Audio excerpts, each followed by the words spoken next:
Hello, everyone, and welcome to the Real Influencers Project. My name is Craig Reynolds, and today I have with me one of my oldest friends from the BMX world, Craig gOrk Barrett, although he is so popular, and you know that you've made it when you can only go by one name, and he goes by gOrk.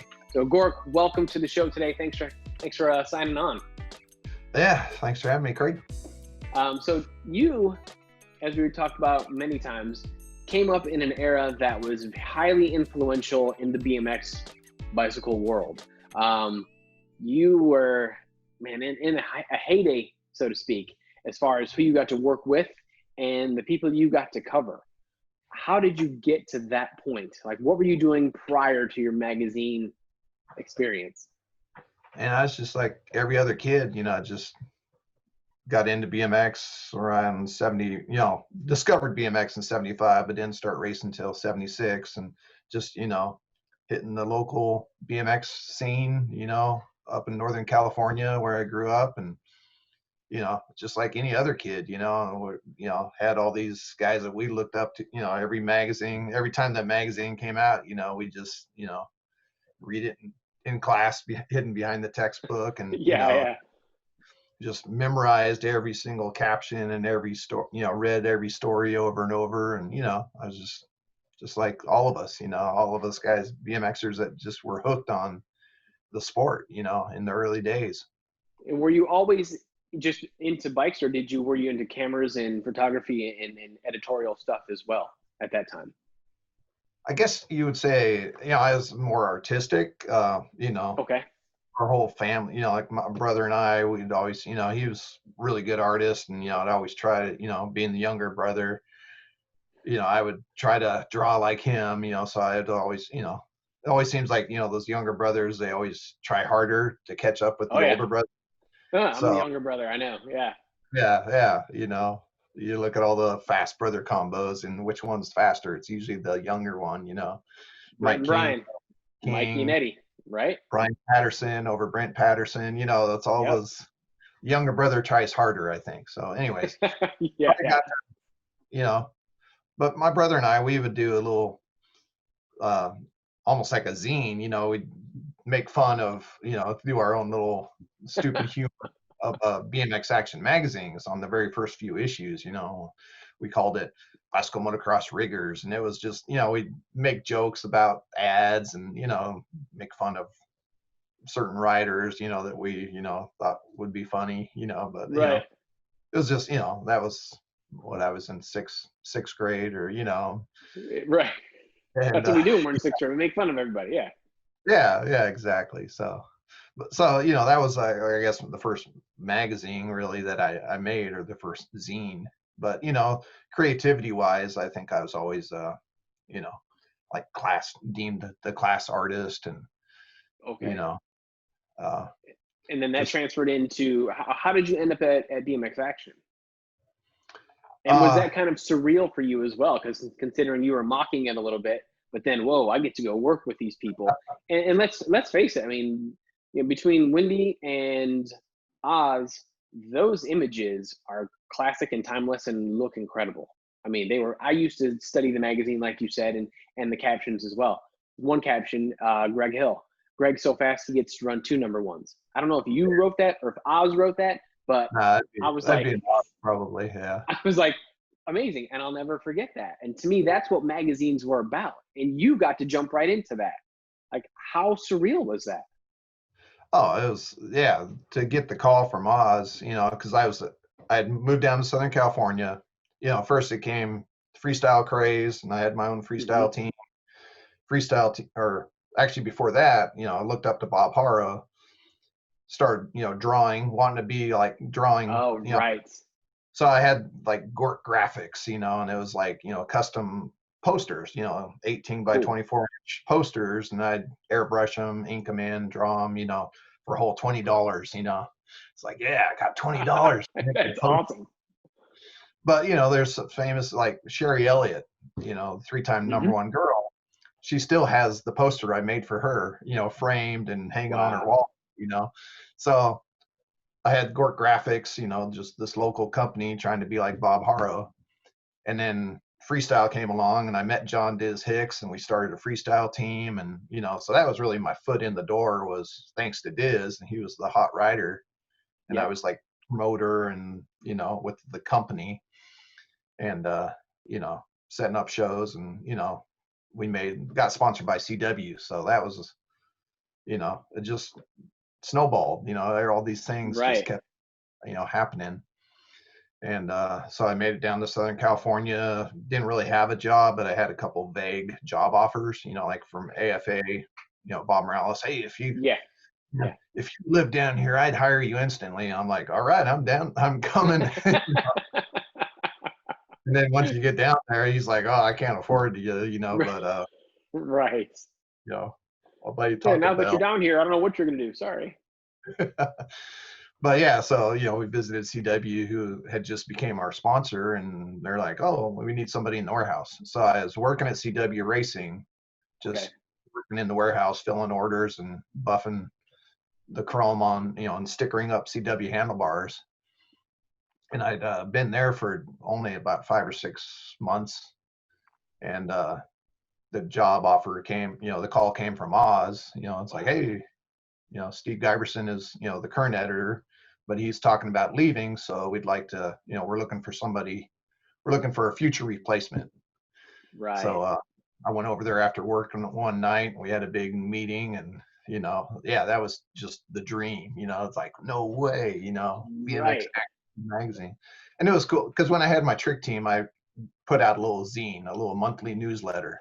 Sure. And so thanks to that little monthly newsletter, I sent it off to everybody in the industry, every address I could find. You know, it cost me a bunch of stamps, but Yeah, but you would get your name out there, right? yeah, You're yeah, promoting yourself and what you're doing, which is great. yeah, yeah. So, they knew, they've read, they really liked my zine, so that was what it all came down to. And that's the way Oz discovered Blue, and that's how we got, Spike, even Andy Right. being an artist, and he won that drawing contest, and, you Wow. know, wrote Oz a really nice thank you letter for, the prize when he got it. And that Yep. led eventually him being editor of Freestyling magazine. So Oz had a really good talent for picking talent, he Right. knew, I mean, he think knew how about to, who was underneath that roof and all the stuff that they've gone on to do since then. yeah. That's Oh yeah. massive. I mean, Spike alone, ridiculous amount of talent that was there. I can't imagine what that was like. I mean, how would you pick and choose the things that you were learning from everybody? Like, what is one thing that stood out for you that you still use today? Just one thing, or You I can mean, pick as many as you want because I can't. I couldn't pick one. There's no way.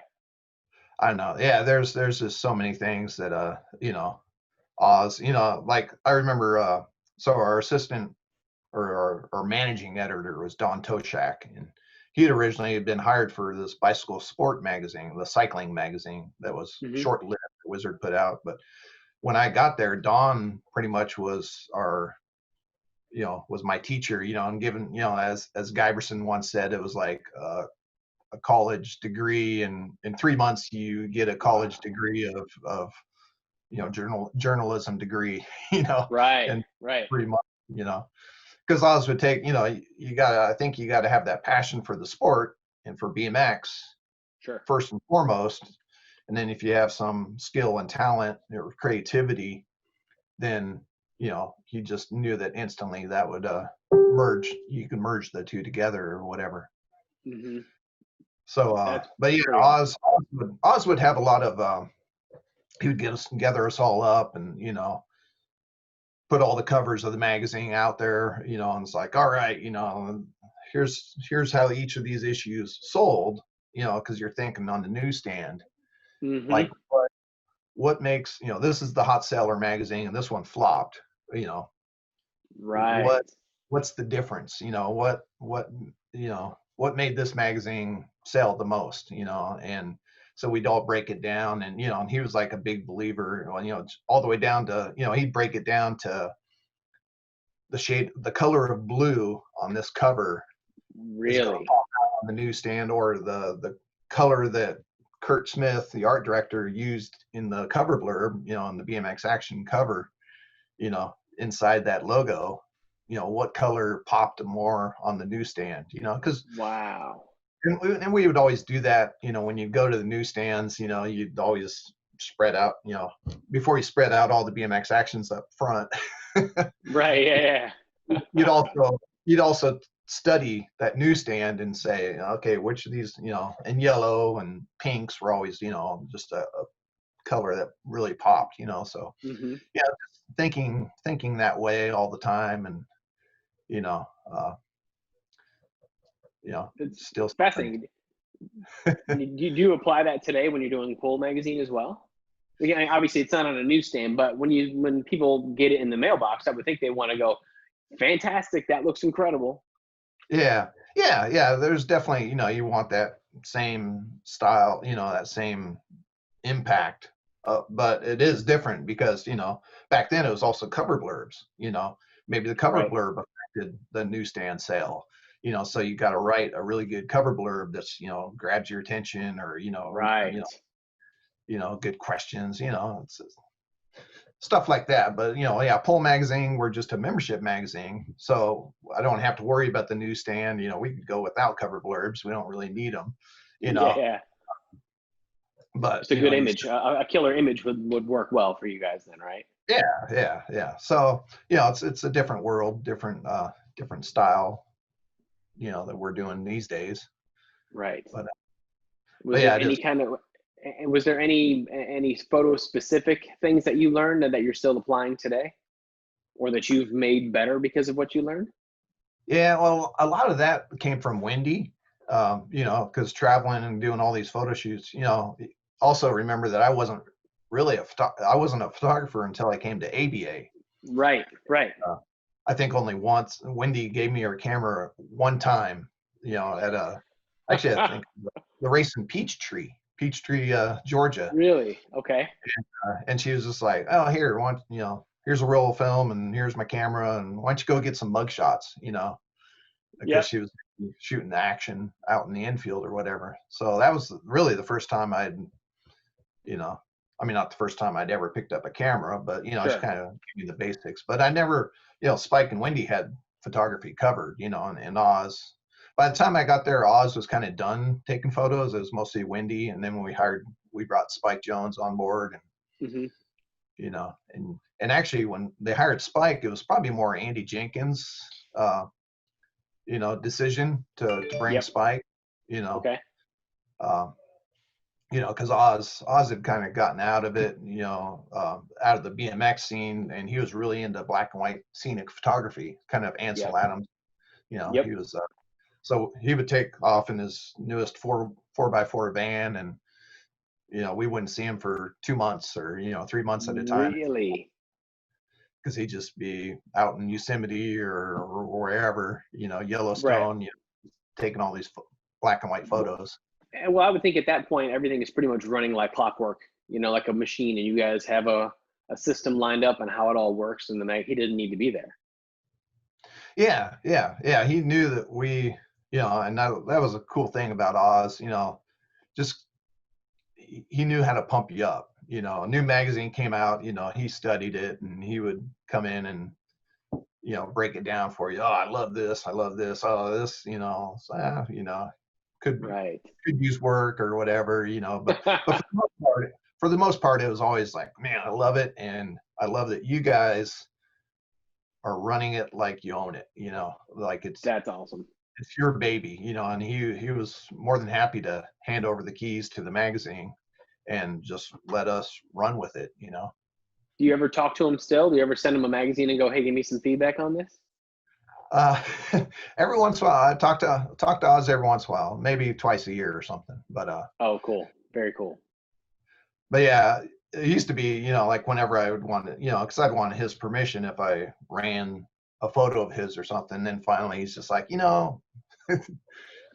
you have my permission to do whatever you want with any of my photos, and in the That magazine, how it's related. So that that was is incredible. still have that trust with Oz. So that's cool. That is awesome, man. Well, gOrk, I appreciate your time. I think your history can go on for hours, but I don't think we could. I don't think I've had that much time on our Zoom call here. Um, but dude, I'm begging you, write a book about all this stuff because you've got so much to share. Just the background of all of that is fascinating, and I think the whole Wizard Publications thing would be something special to share for a lot of people, even if it's just for me. Yeah. I'll take it. Yeah, no, it was such an influential magazine. So I mean, it was cool to be there. You know, the last editor of the magazine. You know, and it had such history up to then. Yep. But Well, I still say it's part of the foundation of our sport, part of the foundation of BMX, and without that magazine and what you guys did, I don't know if it would be the same. I don't know if we'd still have the heroes that we have today. So thank you. yeah, oh, you're welcome, man. And you're one of those heroes, dude. I don't know about that, but man, I appreciate every You're time you smooth. ever put me in that magazine. That was awesome. So, well, gOrk, thank you for your time today. I appreciate you being here and being willing to sit here and chat with me for a little bit. And for everyone out there, if you like what you're seeing, please make sure you hit the subscribe button, and you'll be alerted every time we post something up. So, gOrk, hang in there. Be good. Hopefully, I will see you soon at the track. And thanks again. Yeah, man. All right. Later. All right, later.